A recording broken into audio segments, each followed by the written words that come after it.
Hello YouTubers, welcome to my channel. Let's get into it.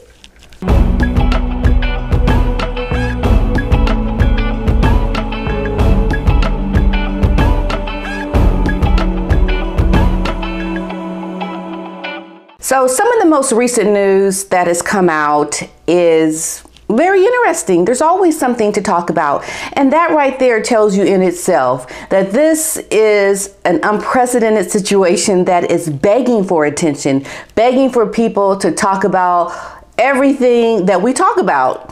So always remember that when we come out with our videos, when I come out with my videos, this is all because it's intended to have us speak about it. I mean, of course, because they want this attention. So the most recent thing that I saw was this meeting, this supposed secret meeting.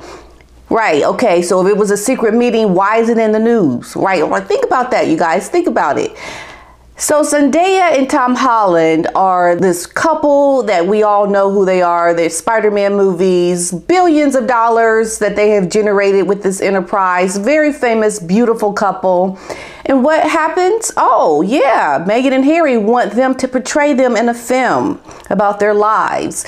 And why would they even consider something like this? It's like Tom Holland and Zendaya, they are so much bigger, I think, and appealing than anyone would want to go see them portray someone that is down the totem pole. It's Harry and Meghan. Like, why would they take what they have to do something that is less appealing? Because their lives have already been told by Lifetime.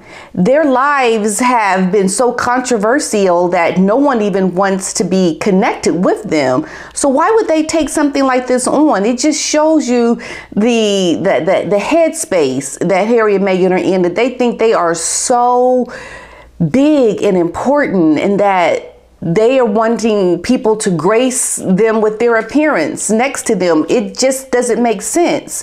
And I think it's laughable. It's completely laughable. First of all, Zendaya looks nothing like Meghan Markle. I mean, she's mixed too, but she looks nothing like Meghan Markle. Harry is taller than Meghan. Tom Holland is shorter than Zendaya. Okay, the similarities are that they're both British. The men are both British. The women are both mixed race, but the similarities are completely, they don't fit. And Zendaya is much more beautiful, elegant, and sweet. And you cannot portray the innocence of someone like Zendaya through the interpretation of life of Meghan, because you would have to do some serious conjuring to try to get yourself to come off as someone like Meghan. I think it just would not fit. Like, it's mixed match all the way. And hey, let's see what happens. I hope they don't do it, because if anything, it's a step down rather than a step up in their career. And that is just a personal opinion, and I've heard other people say the same thing. So Royal family life. Final nail in the coffin of the Fab Four as Meghan misses a key event with Kate. So we know the Fab Four, it was once dubbed when things were going very well. Oh, the zen of the moment of the Fab Four, which we know has since is completely gone. It is no more. But the partnership between the Duke and the Duchess of Cambridge and the Duke and Duchess of Sussex has long sailed, claims a royal biographer. Now, the Duchess of Cambridge, she celebrated the World of Mental Health Service Shout, which was set up with Prince William and Prince Harry and Meghan back in 2019. Shortly before Harry and Meghan had announced that they were stepping back as senior royals. Royal biographer Robert Jobson said the visit highlighted the irreparable relationship between the four. Mr. Jobson said that when Kate turned up at the Shout's Notting Hill office on Wednesday that marked their millionth text, she was relaxed and very well informed. He continued, "If you could have been a Fab Four day out if things had been different." But that ship has sailed. And that's unfortunate, because it would have been a continuation of something really good. But yet we still have to see how things have gone downhill, and the issues that are brought to light by Kate and William are simply just being done by those two, and the other two from that Fab Four have just gone off and lost their minds and in the twilight zone. So apparently Meghan Markle and Prince Harry reached out to Kate Middleton when she had her birthday with a private video, according to one royal expert. Meghan Markle and Prince Harry spoke to Kate Middleton as the Duchess of Cambridge had celebrated her 40th birthday. Royal expert Christopher Anderson told Us Weekly's Royally Us that the Sussexes reached out privately to the couple in Los Angeles, consciously decided not to make any public statement about the birthday like they had in the past. The video call comes amid reports of fraud, royal relationships, particularly between Harry and his older brother, Prince William. Mr. Anderson, who penned the royal book Brothers and Wives Inside the Private Lives of William, Kate, Harry, and Meghan, said the sources informed them about the call. Okay. Oh, and here is my Mr. Otis. Okay. Do you want to come and say hi to everyone, Mr. Otis? Okay. Here he is, everyone. Mr. Otis came in to say hi. Okay. Thank you, Otis. Thank you. You got my makeup all in your mouth now. Okay. So he said, from what I understand, they did a video call. They wished her happy birthday, a very private birthday. Bye, Mr. Otis. You have to go out. Okay, go. Cheerio. Harry and Meghan were not going to post anything as they did 2 years ago when Kate had turned 38. Okay, if they did, I think that was nice. And for once, perhaps I have something, well, not for once, I've said some nice things about Harry and Meghan. And if they did that, good for them. And I hope they were sincere and very authentic. Good for them. Queen Elizabeth to celebrate 70-year reign wrapped in scrutiny and scandal, which is so unfortunate. This is so historic. This has never happened. She is the first queen to actually hit the 70-year reign. And what happens? Wackadoos have come out the woodwork and have caused issues. So we know from the U.S. sex abuse court case facing Prince Andrew to Prince Harry and his wife's allegations of racism, the eminent household rarely has the royal family face such scrutiny and damaging headlines. You know, that is so true.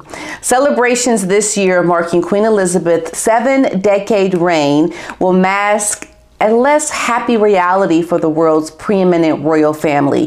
The British monarchy is being questioned in ways that were unthinkable for most of the last 70 years. From the U.S. sex abuse court case facing favorite son, Prince Andrew, to her grandson, Prince Harry, and his wife's allegations of racism in the royal household, rarely has the family of the 95-year-old Elizabeth, who became queen on February 6, 1952, faced such scrutiny and damaging headlines. Such is the depth of the respect for the Queen that while she lives, the institution that goes back nearly 1,000 years looks safe. What comes next is less certain. The monarchy and the Queen are synonymous for most people. Graham Smith, chief executive of anti-monarchy group Republic, which has stepped up its campaigning, told Reuters, once were the past the end of the Queen's reign, all bets are off as to where public opinion is going to go.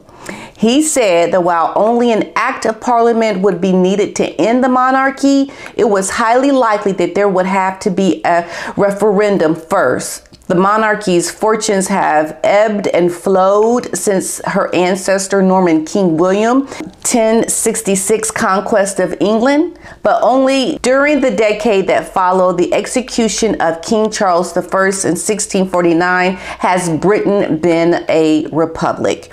During Elizabeth's reign, lows came in the 1990s amid the failings of 3 of her children's marriages and the 1997 death of Princess Diana, first wife of heir Prince Charles.